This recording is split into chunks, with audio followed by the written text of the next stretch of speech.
But I want to come at you this morning and finish up a three-part series that we had started about a month ago. And we did the first two parts on the idea of trust, but then we took a little bit of time off. We were gone a week, and then we had Mother's Day. But I want to finish this on the third part of this series that's entitled, I Trust In. And it's based upon two highly quoted scriptures, Proverbs 3, 5, and 6. I'll read this to you again here real quick. It says this, trust in the Lord with all your heart. Do not depend on your own understanding. Seek His will in all you do, and He will show you which path to take. Remember, there is definitive results in trusting God. Psalm 118, 8, 9 says this, it is better to take refuge or to trust. Again, there's results. It is better to take refuge. You find refuge when you're trusting in the Lord than to trust in people. It is better to take refuge because there is a result, a guaranteed result. It's better to take refuge in the Lord than to trust in princes. And a couple weeks ago, we together discovered what trust is, how we can trust. For sake of review, definitions for a few words that I gave you. Things that we oftentimes interchange, thinking they mean the same things, but they really don't. The words belief, faith, and trust. The word belief really actually means this. It's just an acceptance that a statement is true or that something or someone exists. I believe that is true. I believe that God exists. A lot of people out there believe that God exists. In fact, I had just heard this past week that 72% of Americans claim to be Christian in their faith. But yet the Bible says that by their fruits ye shall know them. And I don't think we're seeing the fruit of 72% of Americans being actual, genuine, born-again, Bible-believing Christians. But I think that 72% of Americans believe that there is a God, but they haven't taken it that next step to actually placing their faith, because faith is a little different than belief, and it takes faith to access the grace of God and receive His salvation. So faith is a firm belief in a statement, something, or someone. So it adds to belief. So here's what faith is. Faith is saying, I not only believe that there is a God, but I want Him to go with me on my life journey. And that is what believing on the Lord, or placing your faith in the Lord. Like, I don't care, God. I desire you to lord over me. I want that. I want you along for this journey. But trust takes it even a step further. And trust is total reliance on a statement, something, or someone. The word translated in the Bible as trust literally means an action based upon a security or a firm belief. So trust says this, God, I not only want you to go with me in this life, but I want to totally rely upon you. It's all about you. I gave you the Matt Smith definition of the word trust, which is simply sitting on the chair. Sitting on the chair. What does that mean? Well, I had a stool that I have learned I'm not going to use that again because I found out that it is a broken stool. And if that thing would actually break on me in front of you, that whole illustration would be gone. But it's this. It's actually sitting on the chair. So faith, having the chair with you, is different than trust actually sitting on the chair. And that's the same way it is with God. There's a lot of Christians out there who have placed their faith and they've accessed the grace of God, but they haven't taken it that next step, saying, I am totally relying upon you for my daily life. And then we looked at the account of Abraham offering his son Isaac, and I gave you this definition of the word trust. It's exchanging your uncertainty for God's certainty. And we live in a pretty uncertain world, do we not? So trust is exchanging your uncertainty for God's certainty, your inability for God's ability, your insufficiency for God's sufficiency, simply by means of solely relying on Him. And then we also talked about how do you do that? How do you come to the point of trusting in God? Well, you let history speak for itself. He's never failed anyone. You let the present speak for itself. You're still here. You've got an enemy who would love to take you out of this world, but yet you're still here. God is good. But then you trust for the future. Because Abraham had faith and walked that faith out through action by placing his trust, his total reliance upon God, he found undeniable surety. So the acronym that I always want you guys to remember for trust: total reliance, undeniable surety together. When you trust in God, those will always go hand in hand. Your total reliance will bring about undeniable surety every time. In part 2, we looked at Jeremiah 17:5-8, and we discovered that there are stark contrasts between trusting solely in man and trusting solely in God. Trusting solely in man will leave you feeling cursed. It'll leave you feeling like the blessing of God is absent in your life. In fact, it says there in Jeremiah that you'll end up feeling like a dried up shrub in the middle of the desert. But if you place your total reliance on God, you'll end up feeling blessed. You will end up feeling like a well-planted plant or tree by a riverbank with deep roots that will always find water. Isn't that a stark contrast there? When you totally rely upon man, sometimes relying on man is relying on yourself. When you place your trust solely in man, you will end up feeling like a dried up shrub in the middle of the desert.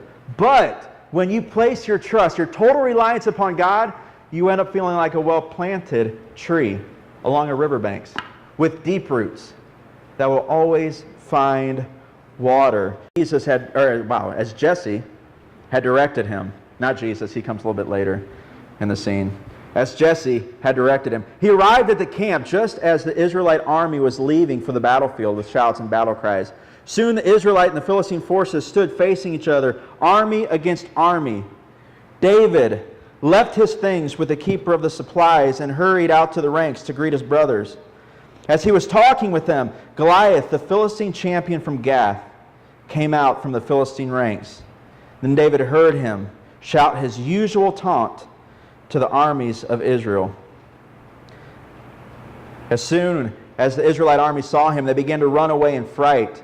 "Have you seen the giant?" the men asked. "He comes out each day to defy Israel. The king has offered a huge reward for anyone who kills him. He'll give that man one of his daughters for a wife, and the man's entire family will be exempted from paying taxes." Hello. David asked the soldiers standing nearby, "What will a man get for killing this Philistine and ending his defiance of Israel? Who is this pagan Philistine anyway that he is allowed to defy the armies of the living God?" Think about that, just that statement there. David, who goes to these soldiers and he poses this question, who is this Philistine anyway that he is allowed to defy the armies of the living God? And these men gave David the same reply. They said, "Yes, there is a reward for killing him." Verse 28. But when David's oldest brother Eliab heard David talking to the men, he was angry. "What are you doing around here anyway?" he demanded. "What about those few sheep you're supposed to be taking care of? I know about your pride and deceit. You just want to see the battle." "What have I done now?" David replied. "I was only asking a question." He walked over to some others and asked them the same thing, and he received the same answer. Then David's question was reported to King Saul, and the king sent for him. "Don't worry about this Philistine," David told Saul. "I'll go fight him." "Don't be ridiculous," Saul replied. "There's no way that you can fight this Philistine and possibly win. You are only a boy, and he's been a man of war since his youth." But David persisted. "I have been taking care of my father's sheep and goats," he said. "When a lion or a bear comes to steal a lamb from the flock, I go after it with a club and I rescue the lamb from its mouth.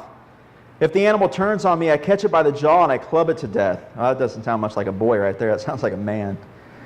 "I have done this to both lions and bears, and I'll do this to the pagan Philistine too, for he has defied the armies of the living God.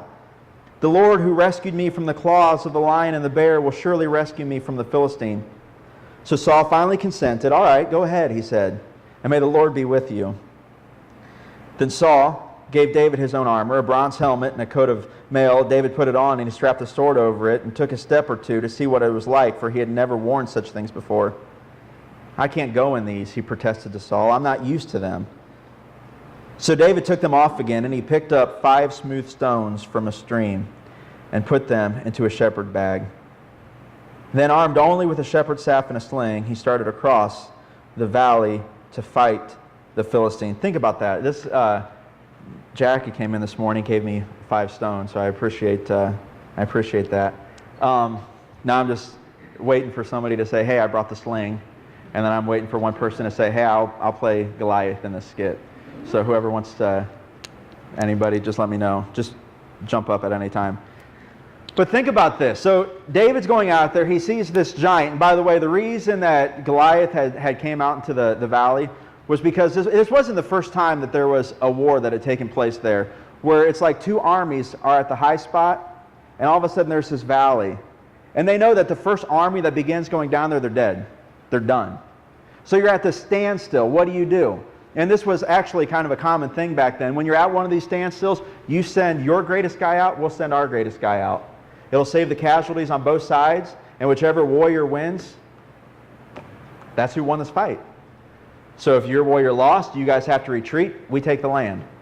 That's how it took place. But I find it interesting that you've got this giant, 9 foot tall, 125 pounds worth of just armor, a spear that just the tip of it, his weapon, 15 pounds.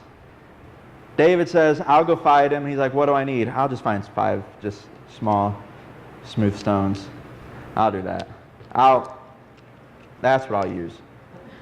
So I want you guys to just remember that. And then at the end of the message, I want to tell you something that just absolutely is amazing when you think about this story. So he goes out there, grabs himself these 5 stones. He goes with just a shepherd's staff and a sling, starts across the valley to fight the Philistine. Verse 41, Goliath walked out toward David with his shield bearer ahead of him, sneering in contempt at this ruddy-faced boy. "Am I a dog," he roared at David, "that you come to me with sticks?" And he cursed David by the names of his gods. "Come over here and I'll give your flesh to the birds and wild animals," Goliath yelled. David replied to the Philistine, "You come to me with sword, spear, and javelin, but I come to you in the name of the Lord of heaven's armies, the God of the armies of Israel, whom you have defiled. Today the Lord will conquer you, and I will kill you and cut off your head. And then I will give the dead bodies of your men to the birds and the wild animals, and the whole world will know that there is a God in Israel. And everyone assembled here will know that the Lord rescued his people, but not with sword and spear. This is the Lord's battle, and he will give you to us." As Goliath moved closer to attack, David ran out to meet him, reaching into a shepherd's bag. Taking out a stone, he hurled it in a sling and hit the Philistine in the forehead. The stone sank in, and Goliath stumbled and fell face down on the ground. So David triumphed over the Philistine with only a sling and a stone, for he had no sword. Then David ran over and pulled Goliath's sword from his sheath. David used it to kill him and cut off his head. For the next few minutes, I just want to breeze through the outline that you have in your bulletin. And I want you guys to see 7 things that trust, total reliance, undeniable surety, together, that it says to you and your situations. And in the case of David, which we just read, his situation was a 9-foot giant with 2 nations observing what would take place in the showdown of the shepherd boy and the heralded soldier. The first thing that you see there that trust says, "God, I know you know what's best, so I will put you first." If you have real, genuine trust upon God, this is what your trust is declaring. "God, I know you know what's best, so I will put you first." In the early life of David, you'll find something interesting. You'll find that he had a real, sincere relationship with God. And it doesn't take long to realize that to David, God wasn't just the genie in the bottle that we talked about. When you find yourself in a tough time, and only when you find yourself in a tough time, when you can't get your way out of it and find the remedy to your situation, that's when you all of a sudden begin calling upon the Lord.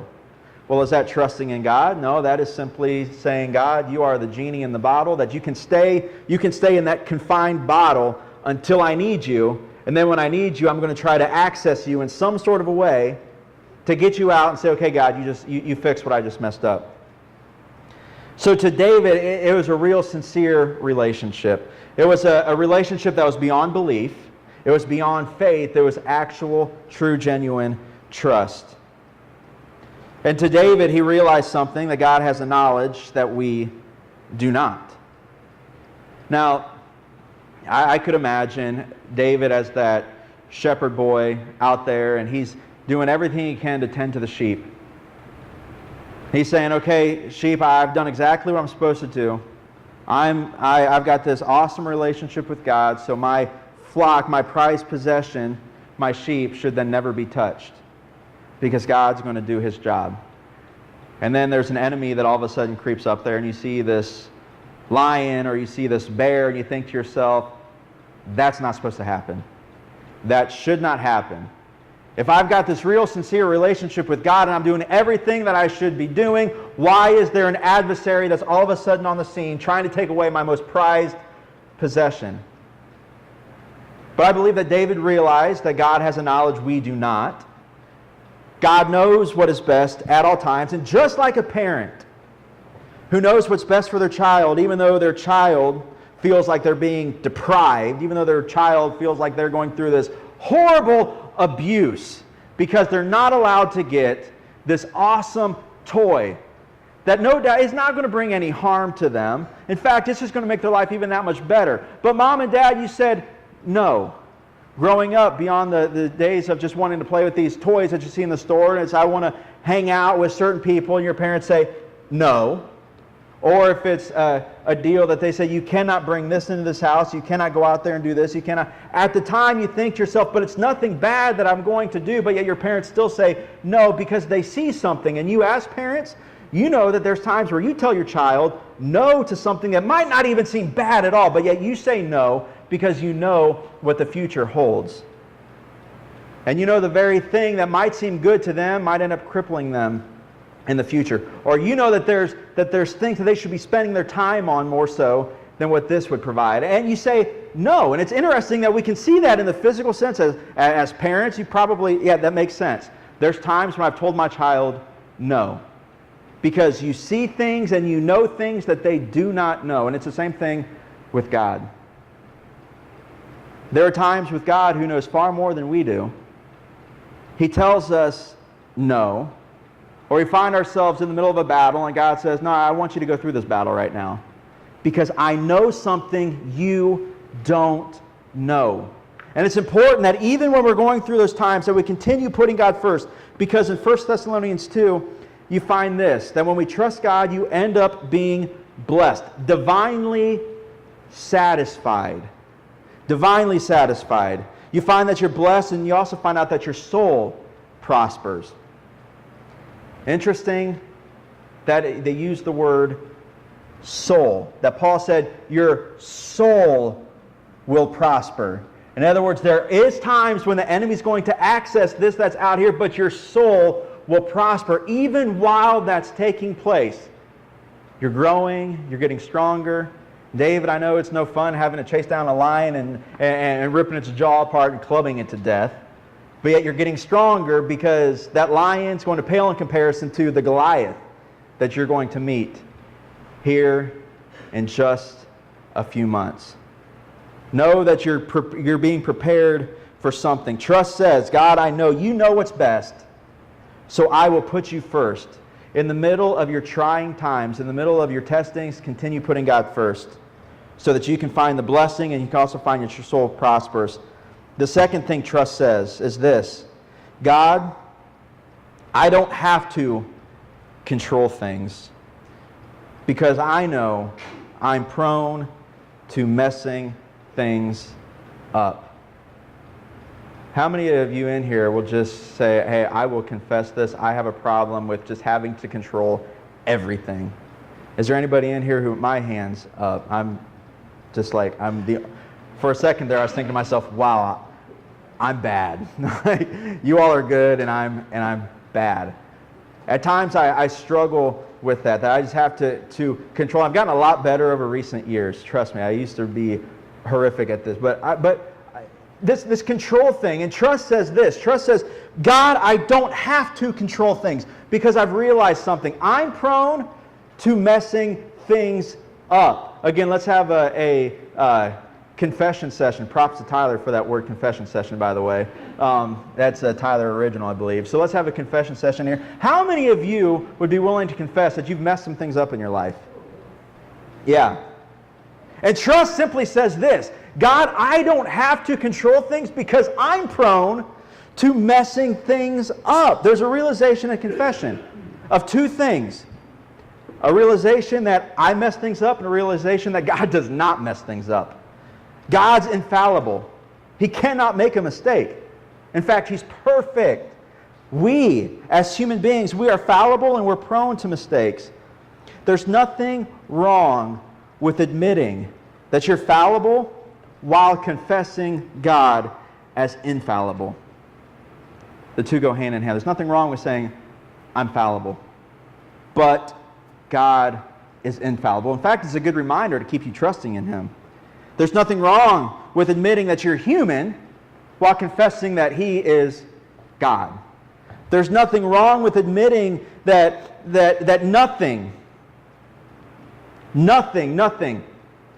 is too difficult for Him while admitting that there are some things that are too difficult for me and my own. And there's nothing wrong with admitting you're nothing while admitting and confessing that God is everything. There's nothing wrong with giving up control when you know to whom you're relinquishing control to is perfect.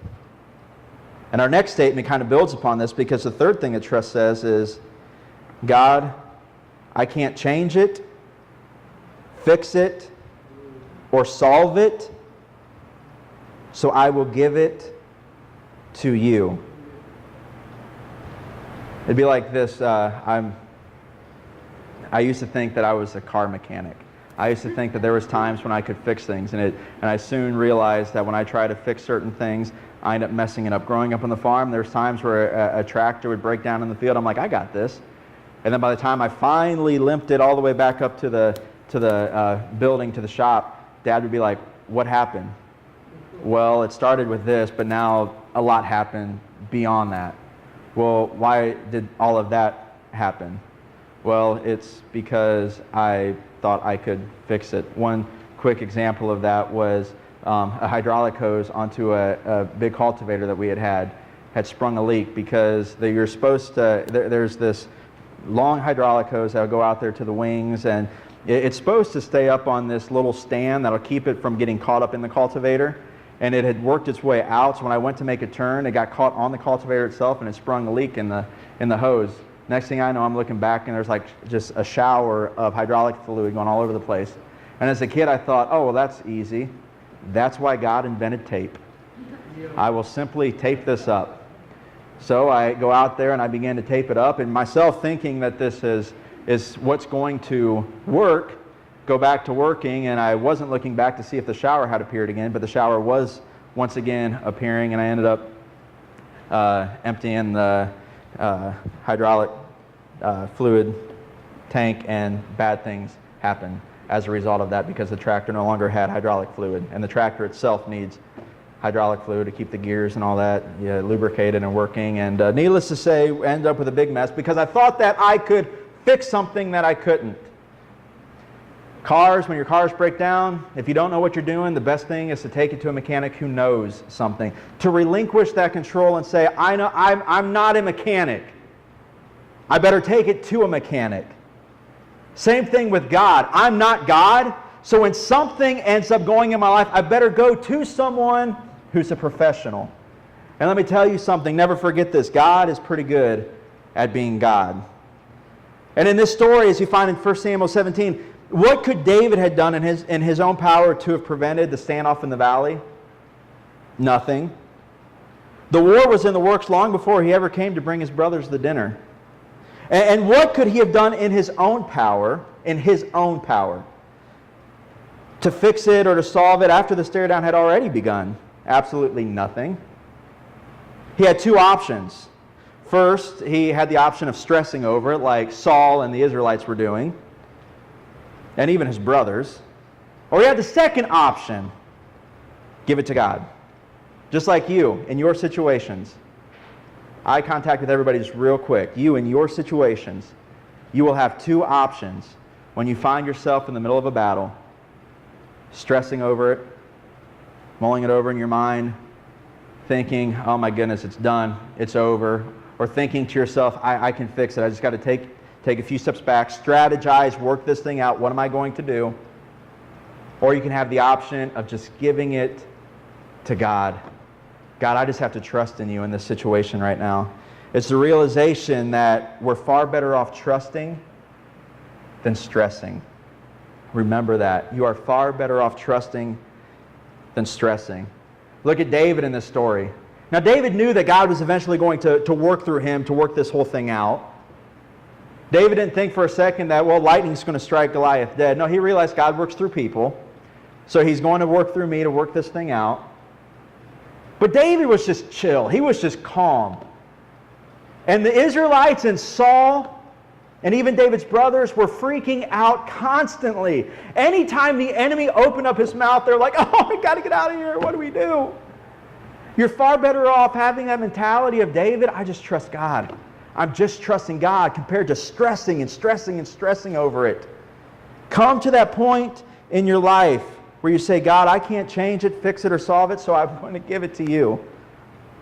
The fourth thing that trust says is, I may be weak, but that is why I lean on one who is strong. And one of the common misconceptions about this particular story is that David was just a little child. He was just a little boy when he is referred to as the shepherd boy. And really, Saul, who referred to him as that, Saul had kind of an ego problem. And I think he was like, okay, so who's this person trying to show me up right now? You're just a shepherd boy. The reality is that he wasn't just that little 10 or 12-year-old shepherd boy, because if you go back a chapter and you read in chapter 16, you find that David is far removed from being that little runt that was out there in his dad's field. He had risen to the ranks of even being Saul's armor bearer. At this point in the time of this battle, he was Saul's armor bearer. And do you think Saul would give that job of an armor bearer to just some little runt? No, he's going to find some strapping boy. And you find that when God had anointed David to be king, that his brothers who were older at the time, big, strong men. Samuel looked and said, oh, these guys will fit the description of a king, no doubt. Well, that was a few years before this, so don't you think that David probably grew into looking like his brothers? And you also know that it says in 1 Samuel 16, it says that David was referred to as a mighty man of war and valor. So he wasn't just this little runt. He was a big guy who looked like he could be fit for the war and the valor. He was still young, but he was a big guy. But yet, even being perhaps a young man built for war, he still would have been tiny compared to the giant. Some people believe that David was around 6'3", which was really tall back in that day. But you take 6'2", 6'3", and compare that to 9 foot, it still looks like a typical story of David, the little munchkin, and Goliath, the big giant. But here's a lesson for us, remembering that David probably was a pretty strong guy. It's a lesson that no matter how well equipped you feel like you are, the giant is always bigger than you. If we would have been in the grandstands on one of the tops of these hills when Goliath and David began to meet down in the middle, we would have looked at him and said, my money's on the big guy. My money is on the giant. But I want you guys to know something. Even though your opponent may very well likely be twice your size, there is an exchange that can take place when you trust God. When you come to the point of saying, I may be weak, but I can lean upon one who is strong. And just like Abraham, who exchanged his uncertainty for God's certainty by trusting him, so we can exchange our weakness for God's strength.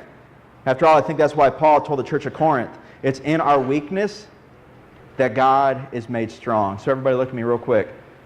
There's nothing wrong with admitting that you're weak, as long as you're trusting in God's strength. Because when you try to do it on your own, you will find the results of a weakling going against somebody twice their size. But God is strong.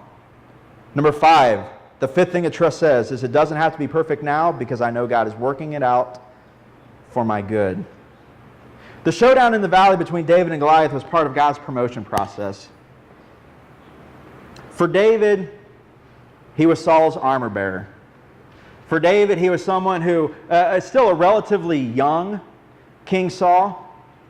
He was stuck just being the armor bearer for quite some time, I'm sure, in his mind and the nations of Israel's mind. But God has this way of working through promotion processes. And sometimes you're promoted by going through a battle. For David, it was this. He had to step out there in the field, take down the giant of the Philistine army, deliver the nation of Israel, and all of a sudden the people were like, David, you are the man. We see God working in your life. And he was no longer just God's choice to be king, but all of a sudden the people began celebrating him. They began rallying around him. He was promoted. And I want you guys to know this, that the giant in your life, even though the enemy desires to use that giant to take you down, God says at times, I will let that giant come into the scene because I want you to be promoted to something bigger and better than what you already are spiritually in this world. The lion and the bear came onto the scene because God says, David, I want you to become a giant slayer. The giant came onto the scene because God said, David, I want you to be king. So take down this giant. You see, things might not always be ideal now, but God will always work things out for your good. 100% of the time, He makes that promise. I will work it out for your good as long as you continue loving me and as long as you continue working for my purpose. This is what I'm going to do for you. I want you to know that God, He does work by definitive miracle moments. And in the eyes of the people, in the eyes of Saul, it was a miracle moment for Goliath to be the one that falls instead of David. God works through definitive moments of where a miracle takes place. But I also want you guys to remember this, that just because He does that doesn't mean the miracle has to be right now. There might be a promotion that's in the process, and God says it just has to work out, just has to work out. Your faith is being strengthened because you will face an opponent far stronger than what you're facing right now. So continue allowing that to work. At the same time, never forget that the miracle, the deliverance, it's on its way. It is on its way. Imagine the children of Israel doing nothing wrong. For all those years they were in captivity. But yet their miracle moment of deliverance was on its way. And also, never allow the enemy to discourage you, because every time that you can breathe in and breathe out, it's a miracle. Life is a miracle. Every time your heart beats, it is a miracle. Every time we can walk on this earth without being flung into the universe and the galaxy, it's a miracle how it works. So fuel your faith with that. Number 6 says this. Trust will say this in your life. Trust will say, God was sovereign yesterday, God is sovereign today, God is sovereign tomorrow. So, I must be obedient today. And I must be obedient tomorrow. The word sovereign is this. It means this.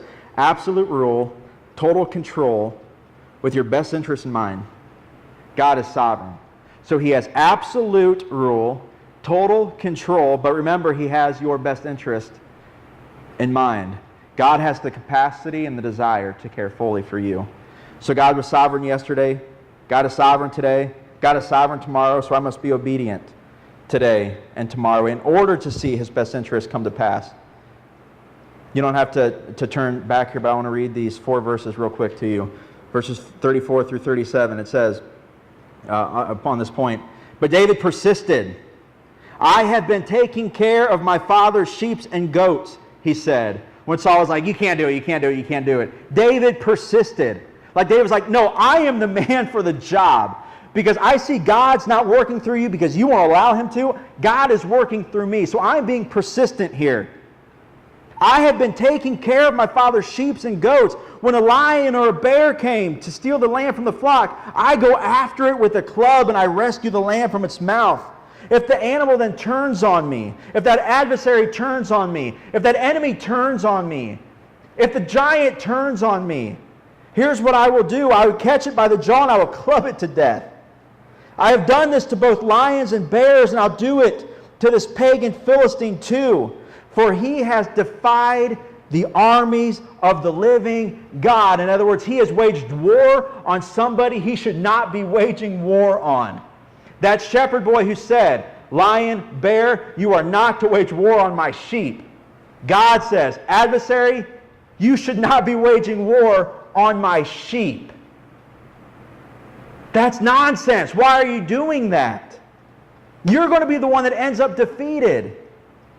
It says this, "The Lord who rescued me from the claws of the lion and the bear will rescue me from the Philistine."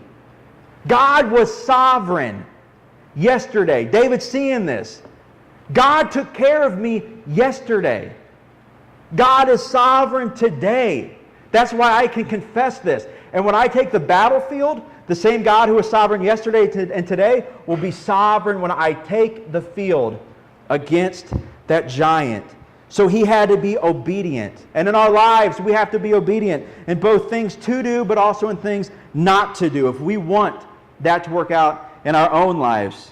God knows the path, and God has the protection and the provision, even when we feel like the adversary, the enemy, the giant is breathing down our necks. The last thing trust says is this: together, God and I got this. So those first 6 points, it was this realization that you don't got this. That you're incapable of doing this. While acknowledging that God is far more than capable. So the 7th point is simply this: trust says, together God and I got this. Verse 45, David replied to the Philistine. He replied to the giant. Who's the giant that's working in your life right now? David replied to the Philistine, "You come to me with sword, spear, and javelin." In other words, you come to me trusting in yourself. But I come to you in the name of the Lord of heaven's armies, the God of the armies of Israel, whom you have defied. Verse 46, David's confession. Today, the Lord will conquer you. That's trust. That's total reliance, undeniable surety, together, trusting in the Lord. David says, "And I will kill you, and I will cut off your head," because God works through people. "And then I will give the dead bodies of your men to the birds and the wild animals, and the whole world will know that there is one God in Israel. And everyone assembled here will know that the Lord rescues his people, but not with sword and spear. This is the Lord's battle, and he will give it to us." In the short history that we know before this 17th chapter, it's easy to see the belief that David has in God, and it's even easy to see the faith, the firm belief that David has in God. But do you see the trust that David has in God? I think it's so evident. I think it is so clear. For somebody to be able to say the words that he spoke, it's more than just believing that there is a God out there. It's more than just saying, "God, I want you to be with me." It's saying, "God, I am trusting in you. God, I am sitting in this chair. Wherever you take me, I'll go. Whenever it seems like the war is too big for me, it doesn't matter. That's why I'm trusting in you." I mean, look, David, he's stepping out into the battlefield. No armor, no sword, no spear to face a giant. But I want you to know as we begin to close that there are 3 things that David has working for him. Most importantly, his God. Secondly, his trust in the God of the most amazing promises ever spoke.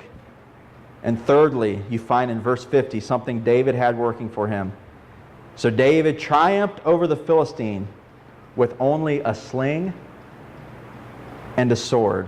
With only a sling and a stone, for he had no sword. David triumphed over the Philistine with only a sling and a stone, for he had no swords. Sometimes we think what we carry onto the battlefield is an only. This is all I got. This is it. It's an only. I'm done. I'm defeated. It's over. But the reality is that our onlys as believers far exceed what the enemy carries onto the battlefield. David had one of the most lethal weapons known to man at that time in a sling.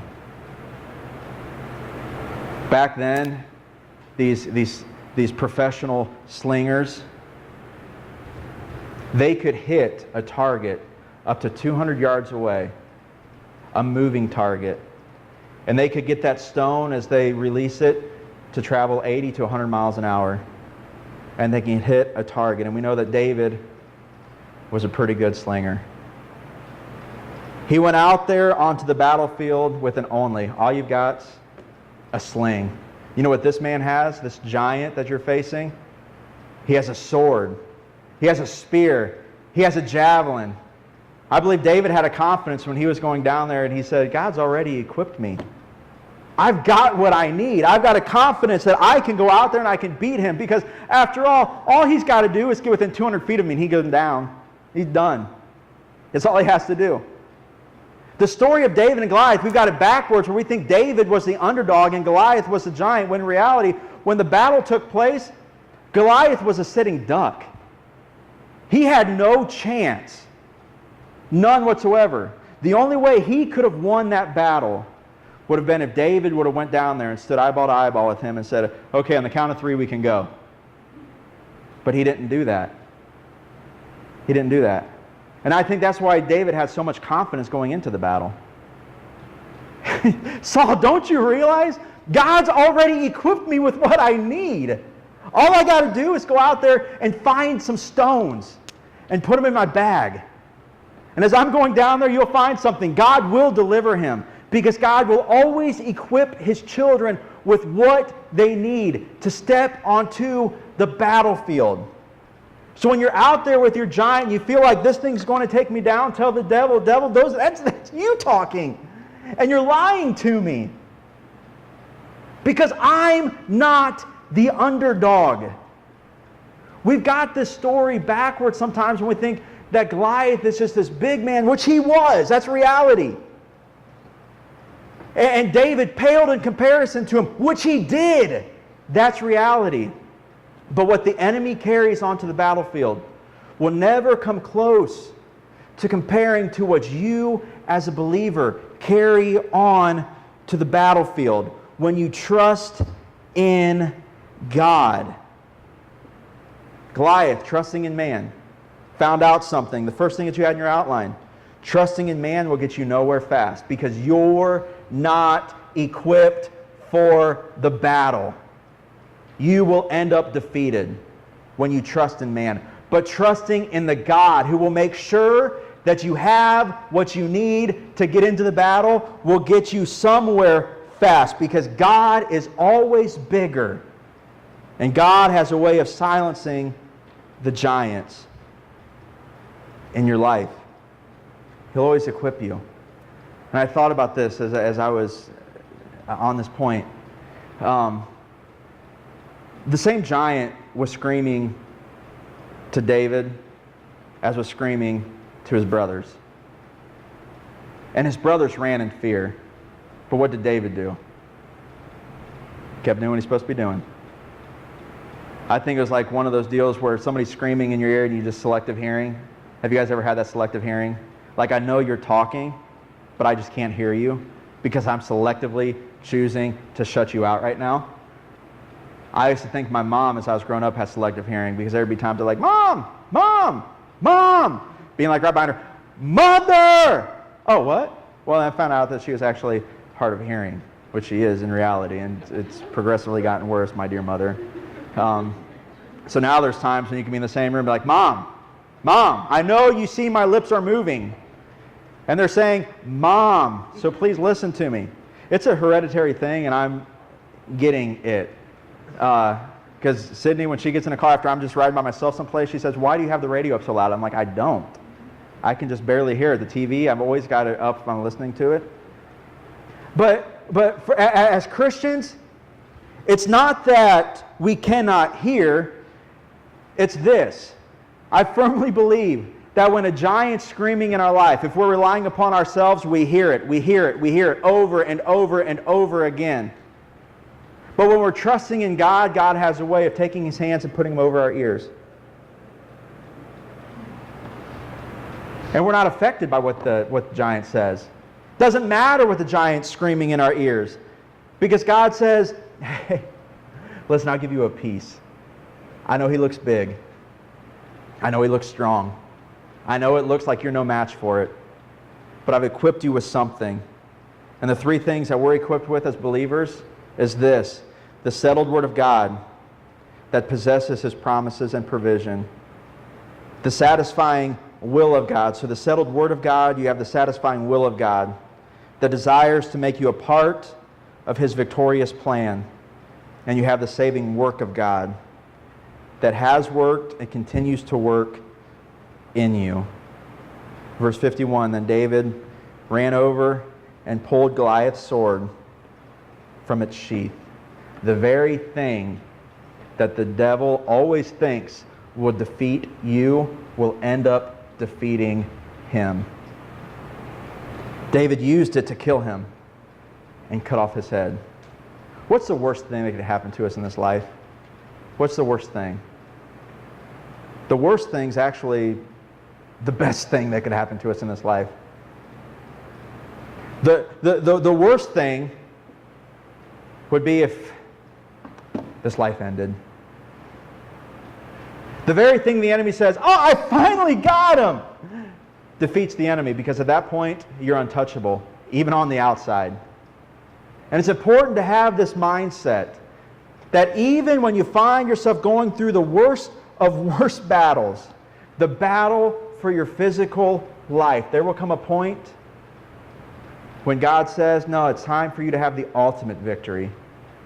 And you can step onto that battlefield with the settled Word of God, the satisfying will of God, the saving work of God, and even that, death, ends up being a reminder to the enemy that you are the one who will experience death.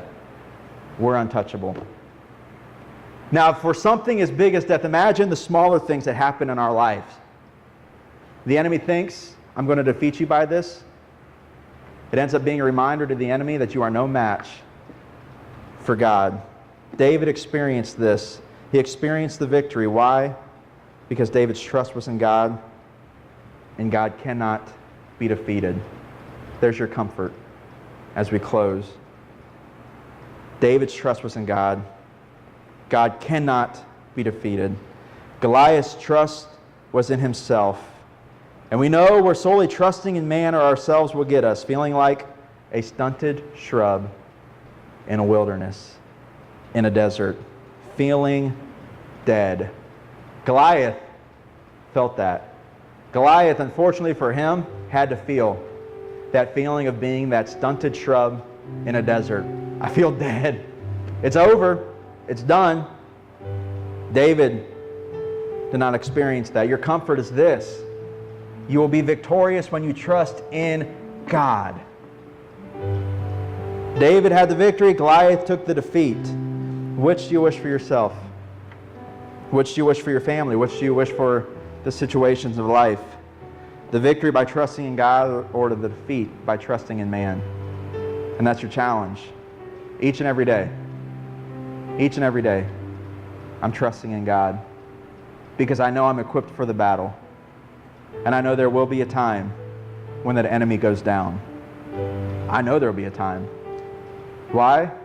Because I'm trusting in a God who cannot be defeated. He cannot lose. Your challenge each and every day, this week, the next month, the next year, each and every day for the rest of your life, you trust in God and experience the victory. Know this, that God will always do His part. We just have to do our part.